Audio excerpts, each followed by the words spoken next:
The rain hammered against the warehouse windows as 15-year-old Maya Chen huddled in the corner of the abandoned building, her threadbare jacket doing little to keep out the November cold.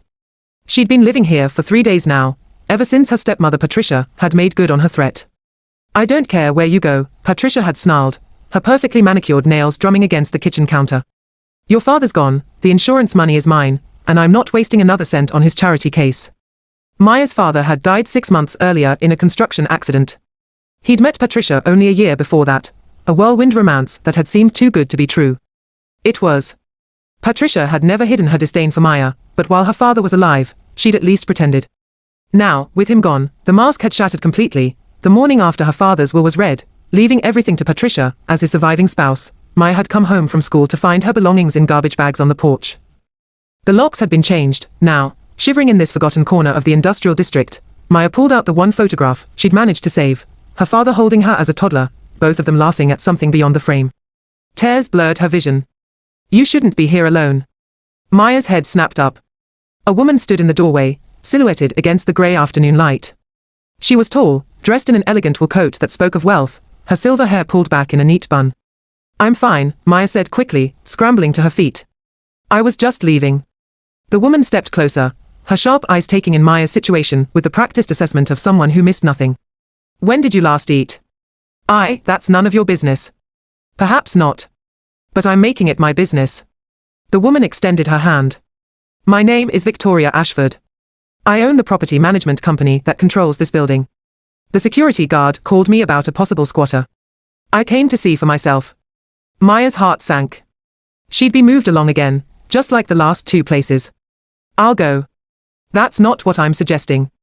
Victoria studied her for a long moment. "Come with me. We'll get you something warm to eat, and you can tell me how a young girl ends up living in one of my warehouses." Maya wanted to refuse, but the gnawing hunger in her stomach and the bone-deep cold made her hesitate. Victoria seemed to sense her wavering. "I promise you're not in trouble," Victoria said gently. "And I give you my word that whatever you tell me stays between us unless you want otherwise." Something in the woman's steady gaze made Maya trust her. Slowly, she nodded. 2 hours later, Maya sat in a private booth at an upscale restaurant, working her way through the best meal she'd had in months. Victoria sat across from her, sipping tea and listening as Maya's story spilled out, her father's death, Patricia's cruelty, the locked doors and garbage bags. "She said I was his mistake," Maya said quietly, staring at her plate. "That he only acknowledged me to seem like a good person, but that I was really just a burden he'd been too weak to get rid of." Victoria's jaw tightened. "And you have no other family?" "My mom died when I was 4. No grandparents, no aunts or uncles. Just no one." "That's not quite true anymore." Victoria set down her teacup. "Maya, I'm going to be direct with you. I'm a wealthy woman. I built my company from nothing, and I have more money than I could spend in 3 lifetimes. I also have no children of my own. I was too focused on my career, and by the time I looked up, that chapter had closed."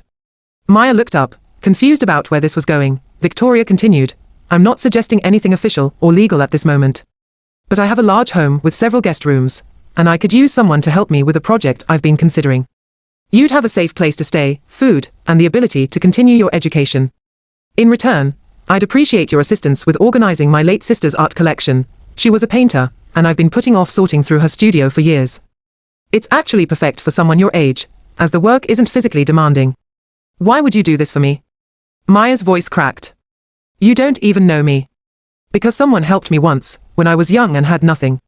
A woman named Margaret Chen gave me my first real job, and taught me that success meant nothing if you couldn't lift others up along the way." Victoria smiled softly. "Your last name caught my attention. Any relation?" Maya's eyes widened. "Margaret Chen was my grandmother. She died before I was born, but my dad talked about her all the time. He said she ran a restaurant and helped a lot of people." "She did more than that," Victoria said, her voice thick with emotion. "She gave me a chance when no one else would. She taught me about business, about integrity, about strength. I owe everything I have to her kindness. Let me repay that debt by helping her granddaughter." The next 3 months transformed Maya's life. Victoria's home was a sprawling Victorian mansion in the wealthy hills overlooking the city. Maya had her own suite, bedroom, bathroom, and a small sitting area where she could do homework. Victoria enrolled her in a prestigious private school, bought her new clothes, and treated her not like a charity case, but like family. The work in Victoria's sister's studio was exactly as described, sorting paintings, cataloguing sketches, organizing supplies. But more than that, it gave Maya and Victoria time to talk. Victoria shared stories about building her empire, the setbacks and victories. Maya talked about her dreams of becoming an architect, of creating beautiful spaces where people could feel safe. "You have your grandmother's vision," Victoria said one evening as they worked together. She always saw what things could be, not just what they were. But Maya couldn't shake the worry that gnawed at her. What about Patricia? What if she came looking for her? What if she caused trouble for Victoria? "Let me worry about that," Victoria said firmly when Maya finally voiced her concerns. "I have excellent lawyers, and more importantly, I have the truth on my side. She abandoned a minor child. If anything, she should be worried about me." Maya wanted to believe her, but 3 months of safety felt too fragile, too temporary. She was right to worry. Maya was at school when it happened.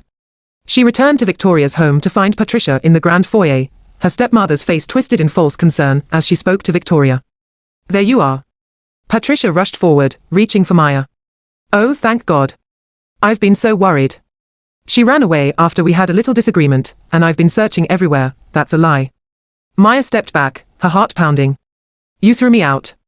You told me you never wanted to see me again." "Sweetheart, you're confused. You were upset about your father, and you weren't thinking clearly.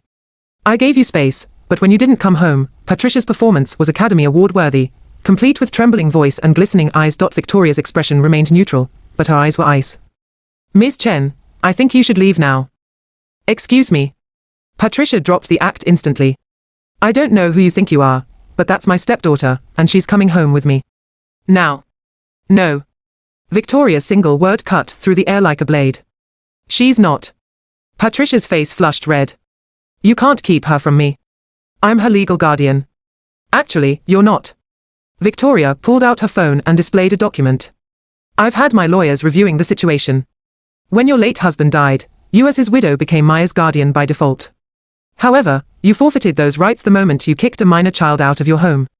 I have witness statements from 3 neighbors who saw you put her belongings on the street. I also have security footage from my warehouse, showing a 15-year-old girl sleeping rough for 3 days." Patricia's eyes narrowed. "You're bluffing. Try me." Victoria stepped closer. "You abandoned her. That's a crime. I've already filed for emergency guardianship, and given your actions, I doubt any judge will side with you. But if you'd like to fight me in court, please, be my guest. I have unlimited resources and unlimited time. How about you?" The color drained from Patricia's face. "Why would you even want her? She's nothing. A nobody. She's Margaret Chen's granddaughter," Victoria said quietly, "and she's extraordinary. Something you'd understand if you had an ounce of decency in your body." Patricia stood there, calculating. Maya could see the wheels turning, the cost of lawyers, the risk of criminal charges, the certainty that she'd lose. Finally, her stepmother's face twisted into something ugly. "Fine. Keep her. I never wanted the little." She bit off whatever slur she'd been about to spit. "But don't come crying to me when she disappoints you. Bad blood always shows." "Get out of my house," Victoria said coldly, "before I call the police." Patricia left, slamming the door behind her hard enough to rattle the windows. Maya stood frozen, unable to process what had just happened. Victoria turned to her, and the ice melted into warmth. "It's over," Victoria said gently. "She can't hurt you anymore. But what you said, about guardianship, is that real?" "Every word. I filed the paperwork last week. I should have told you sooner, but I wanted to wait until everything was in order." Victoria took Maya's hands in hers. "Maya, I'm not trying to replace your father or your grandmother. No one could.